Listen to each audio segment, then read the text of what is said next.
maintenance tip is on how to fill a crack on an exterior wooden door. I've cleared out the old filler here in this crack, and what we need to do is just mix up the filler and press it into the crack with a putty knife. I've chosen Elmer's wood filler.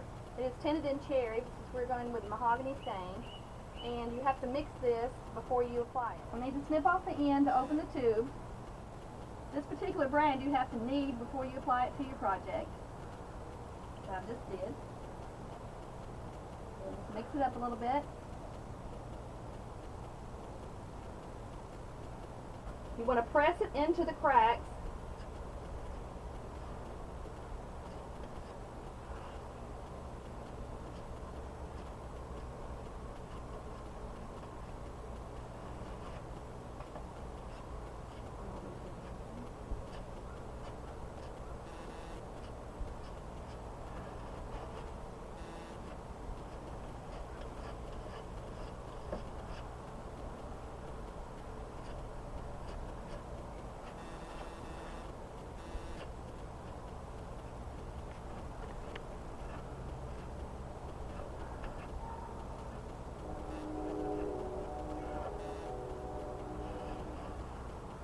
Before finishing, you want to clean up all the excess off of it so that you don't have a lot of sanding you have to do. So if you clean it up like this, make sure you don't pull the putty back out of the crack. You want it to be raised just a little for drying time. Now do this until all the cracks on the door are filled, and then let it dry. Okay, now our next step after the filler has dried, we're going to do some sanding. This is a sanding block. They come in different thicknesses and also in different grids, which one fine to coarse. The smaller the number, the coarser it is. That is the grain, the coarsest grain on the pad itself. This one's the 120, which I'm going to use on this project.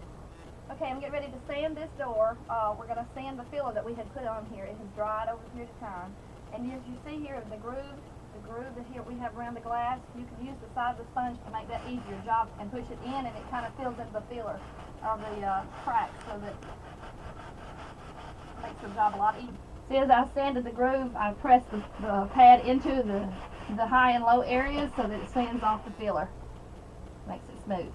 And as you're sanding any kind of wood, you always want to sand with the grain. You don't go across the grain. This grain on this door is going up and down.